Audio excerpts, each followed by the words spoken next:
Chicago Bulls head coach Billy Donovan continues to say all the right things leading up to the start of the season. The biggest question is, will those things hold true once the season starts and the Bulls face some adversity? We're going to talk about the importance that Billy Donovan has with this coaching and some of the things that need to change over the course of the season. We're also going to talk about Patrick Willaims not getting a contract extension by the deadline and where that deal may fall for him, and looking at some of the other rookie extension deals that were given out yesterday. And then lastly, we're going to talk about what would constitute a successful season for the Chicago Bulls this year. We're going to talk about all that and more right after this.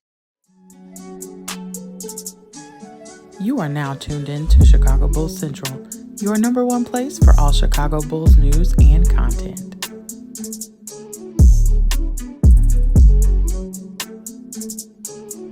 What's going on, Bulls fans? Welcome to another episode of Chicago Bulls Central, your number one spot for everything Chicago Bulls related. I'm the host, Sir Haize, but more importantly than that, you can follow the channel at Bulls Central Pod on every social media platform we happen to be on. With that being said, let's go ahead and get into the content for today. And first up, we're going to talk about Billy Donovan. He made more comments today, and we made fun of it over on Locked On Bulls, but it was another thing that we've been talking and asking for Billy Donovan to do for quite a while, right, as Bulls fans, and that was him saying that he wants to run more catch-and-shoot opportunities for Zach LaVine this upcoming season. Zach LaVine even factoring in that and saying, yes, he would love to run more catch-and-shoots, but ultimately, coming off backdoor screens, things like that, Zach LaVine just wants to be a more impactful player, and those things combined, hopefully, are going to show out and help the Bulls do the things that they do better. Zach LaVine is one of the most deadly catch-and-shoot players in the NBA. He is a top 3 player off catch-and-shoot percentages in the modern NBA, right? So, again, those are playing towards players' strengths, and it really does highlight something that Billy Donovan just has not done well over the last couple of seasons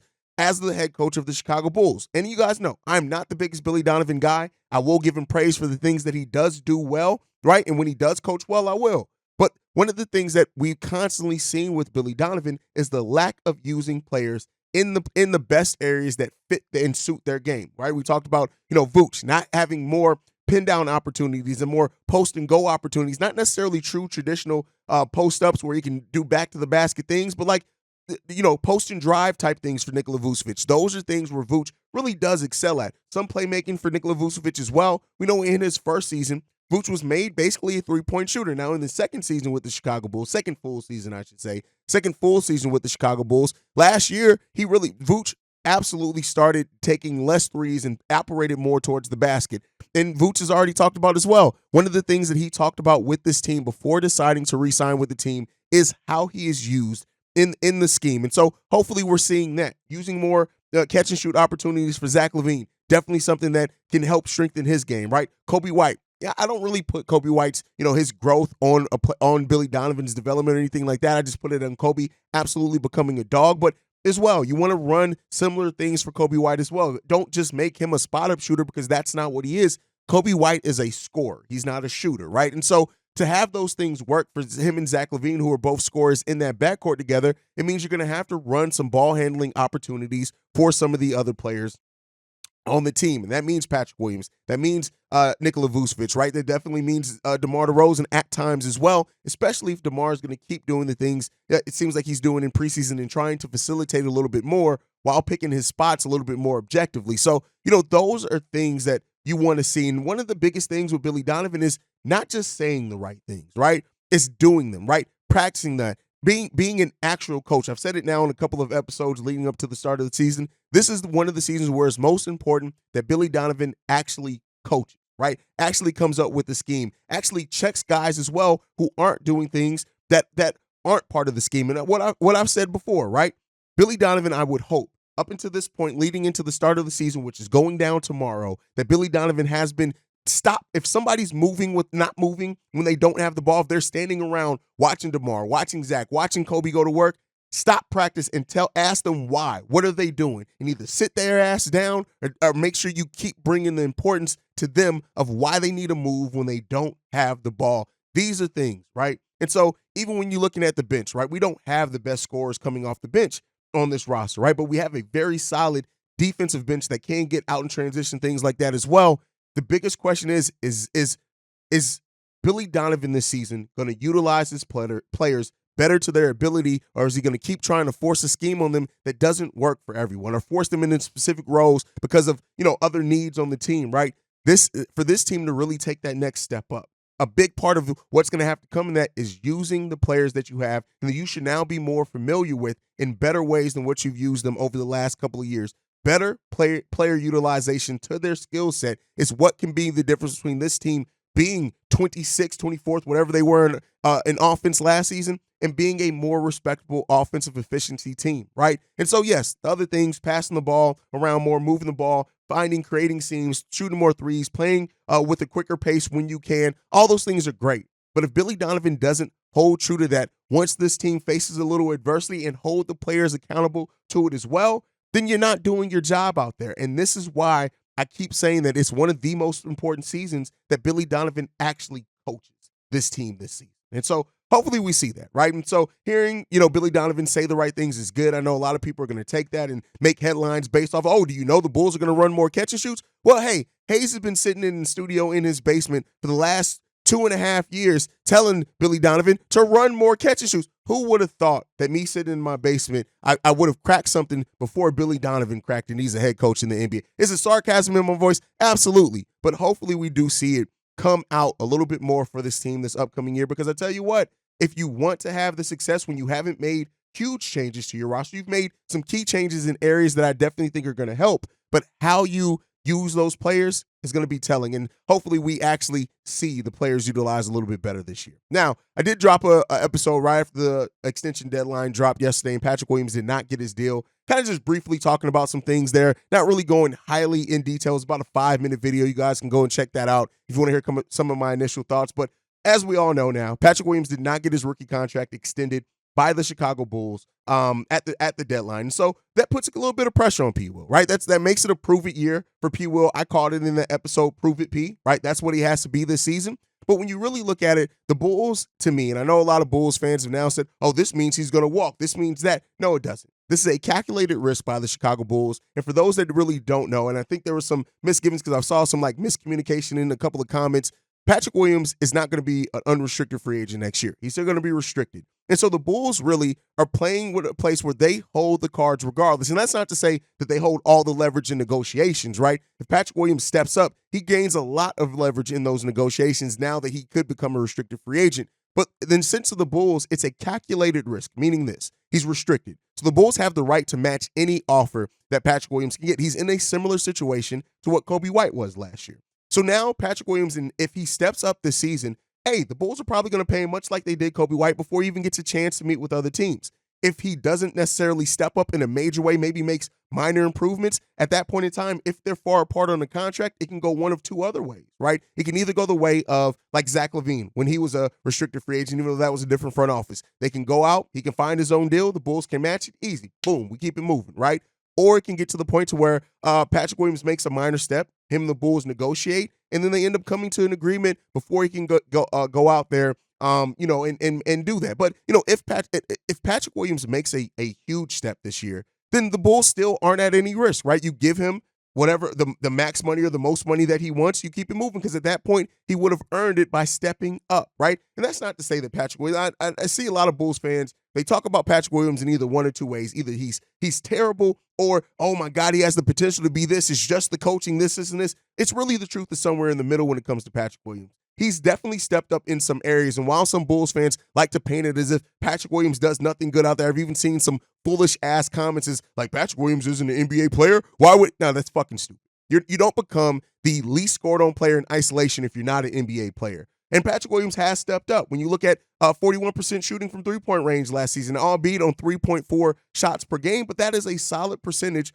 coming off that. You can't deny that. He even took more shots last year, 8.3 shots versus the 6 that he took the year before that, and 7.3 the year before that. He took a minor step up with shooting 46% from the field, and scoring 10 points per game. The areas that Patrick Willaims really needs to improve in is just being consistent. This is a season where, if you, especially going into now a contract year, you cannot, in my opinion, now lose your starting position, right? Again, you're going to lose your leverage if that's the case, and not to say that Billy Donovan just can sit him down. It's like, oh, well, now we don't have to pay Patrick Willaims. No, your play needs to dictate what you get out there. And so, I think this is going to be a season where, Patrick Williams has talked a lot about what he wants to be, the fact that he wants to make an impact, the fact that he feels like he can be a player that can take a step up. He even said before, he feels like he's going to surprise a lot of people this year.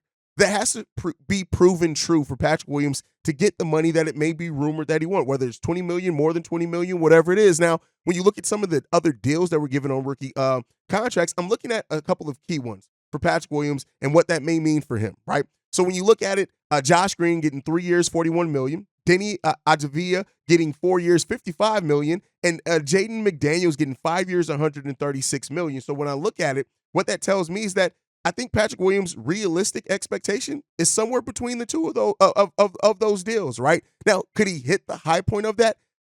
It really depends on what Patrick Williams really comes in and he is this year, because if he is something big for this team, then, maybe you can talk yourself into him getting Jaden McDaniels type money. But I think where it's going to ultimately end up falling out, if I'm being honest, it's probably going to end up falling somewhere between all of that, right? And so, listen, I think that when it comes down to it, Patrick Williams has a lot to prove this season. And there's going to be a lot of, I won't necessarily say pressure, but there are a lot of eyes on Patrick Williams and what he needs to be and what he needs to become this season to get a long-term big money contract extension. I still put it, and I said this over on Locked on Bulls, I still put it at a 90% chance that Patrick Williams is going to still be a Chicago Bull. I'm leaving that 10% just because anything can happen. It's the NBA. You just never know. Things can get crazy at some point in time. But I think really ultimately when it comes down to it is that Patrick Williams has to show something. And much like I said in the episode yesterday after the extension deadline went through, is that it's not just about scoring. And a lot of people kind of boil it down when it comes to Patrick Williams just to scoring, and that's not really what it is. It's more than scoring when it comes to Patrick Williams. But you have to then go out and be so good defensively. Like when you look at Jaden McDaniels' contract, right? A very, very, a lot of incentives based off defense, and specifically with Jaden McDaniels, it's defensive player of the year, all team defenses, right? So when you look at it, I think that Patrick Williams is a better player than Josh Green. He's a better player than Denny, in my opinion. I don't think he's been better than Jaden McDaniels overall yet. I think when you look at what Jaden's been as a third option, even though the numbers are close, the numbers aren't too far off, right? So when you look at it, right, for that, the annual salary, Devin Vassell, for example, who I do think is better than Patrick Williams, $27 million per year. Jaden McDaniels, $27 million per year. Denny is getting $13 million per year. So right now, with what we've seen from Patrick Williams, and that's just to say if he maintains what he was last season, maybe being a little bit more consistent, not losing that starting spot, consistently giving that, but those numbers stay the same, that's Denny's getting 10% of your salary cap at $13 million. So I think realistic right now with what we've seen, Patrick Williams can probably get between, because I think he's better than Denny, so I think between $15 and $18 million is a fair price for Patrick Williams. Now, if the rumors are true that he wants more than $20 million, he's going to have to step up and show quite a bit this upcoming season in growth of his game. Like, keep in mind, right? And what did we talk about with Kobe? Kobe grew his game last season where technically he had one of the worst statistical years shooting the ball, right? And that you need to see Patrick Williams just understand, especially at being the 4, right? And we can talk about him being better at the 3 or 4. That's what his position is. Owning your position, playing a little bit better in that. So that's what you want to see from Patrick Williams. Like I said, I when you look at other players that didn't get their rookie contract extensions, Sadiq Bey makes sense there. Emmanuel Quickly makes some sense there that he didn't get it as well, just considering what they have going on. They're trying to put packages together for Joel Embiid, things like that. Obi Toppin didn't get his contract extension either. Going over to the Indiana Pacers, he got some things to prove and show there. Precious Achua didn't get his rookie contract extension either. When you look at all those players, I think that it all lines up and makes sense that why they didn't get their contract extension right now at the deadline. Like I said, calculated risk by the Chicago Bulls. Ultimately, it comes down to what are you going to show us? And if you show it, the Bulls are going to be more than willing to pay him, and they're probably going to pay him regardless, be willing to pay him some type of money. But it comes down to if Patrick Williams wants this over $20 million that he sees handed out to other players, you just got to go out there and make it happen. You got to go out there and make it happen. You have to earn your role. I don't think the Bulls are looking at Patrick Williams and saying, you got to average 16 points per game for us to give you $20 million.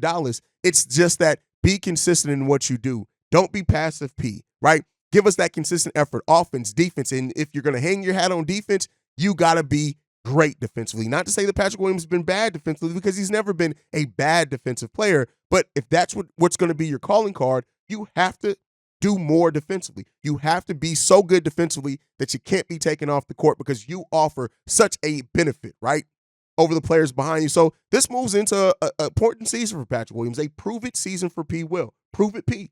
That's the name that we're going to call. That's the chant we're going to have when Prove It P has good games, right? It just comes down to Prove It P. Patrick got to prove it, and if he proves it, he's going to get his money.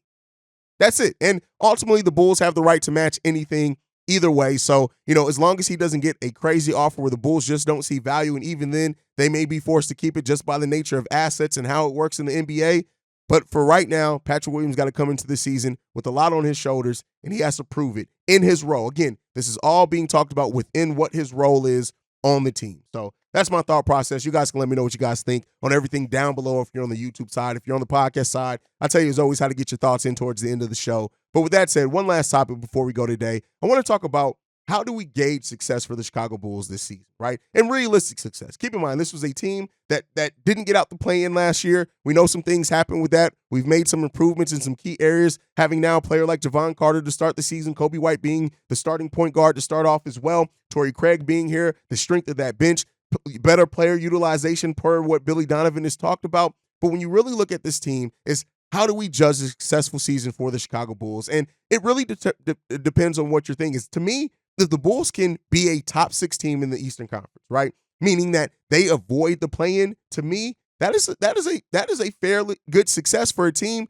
that was in the play-in the season before, right? And so, and then we can talk about what they do in the playoffs as far as playing well, showing some progression and things like that. But I think if this team overall takes a step up in where they've improved in the margins, and we see young players take a step up, that makes this season a solid success, because at that point maybe you have your point guard going forward in Kobe White, right? And you don't have to ask that question anymore. Maybe Patrick Willaims makes a step up to where you're like, okay, now we feel comfortable with him. One of the biggest things with this team that's a problem is that we have a lot of young players that AK has drafted, but we still have tons of question marks around those players and what they are going to be as far as the foundational piece for this team going forward. So I definitely think that being seeded in the actual playoffs, that has to come by a big stretch of being a successful season for the Chicago Bulls. Now, individual player success is another thing, but again, if you can avoid the play-in, be an outright playoff team, and put together a decent playoff series, right? Not meaning you got to win it or anything,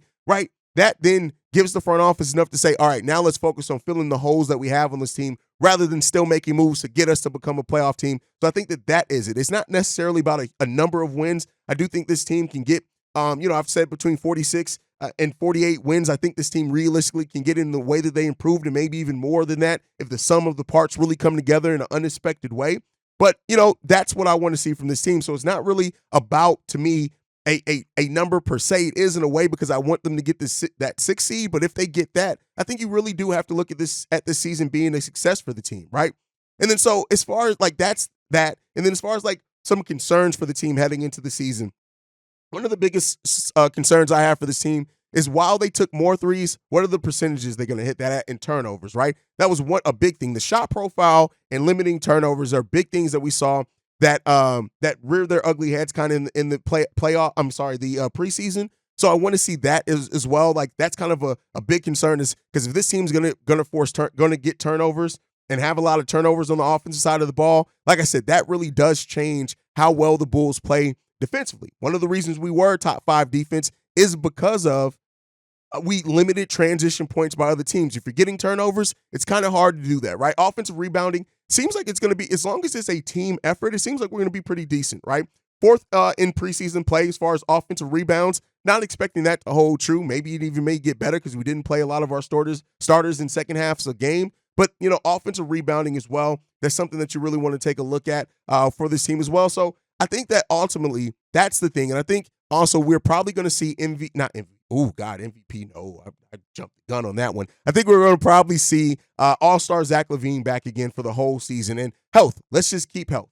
That's it. Let's just keep health going into the season. Season starts tomorrow, so you know what that means, guys. We'll have a preview tomorrow on the daily episode of just previewing kind of the keys to the game, so to say, for that game. Then we'll have the pregame, halftime hangout, post-game shows all live going down tomorrow for the start of the season. It's exciting times around Chicago Bulls Central, and I thank you guys for joining me along this journey, man. Thank you guys so much for tuning in. Make sure you guys are following the show at Bull Central Pod. You can send us any feedback, questions, comments, concerns, bullcentralpod@gmail.com. And then lastly, if you want to leave a text message and our voicemail for the mailbag that goes down on Saturdays and Sundays, the number to do so, 773-270-2799. We are the number one spot for everything Chicago Bulls related, thanks to you guys. And like to end every episode on, go Bulls. Love you guys. See Red if you can, y'all. Peace. This has been a presentation of the Break Media.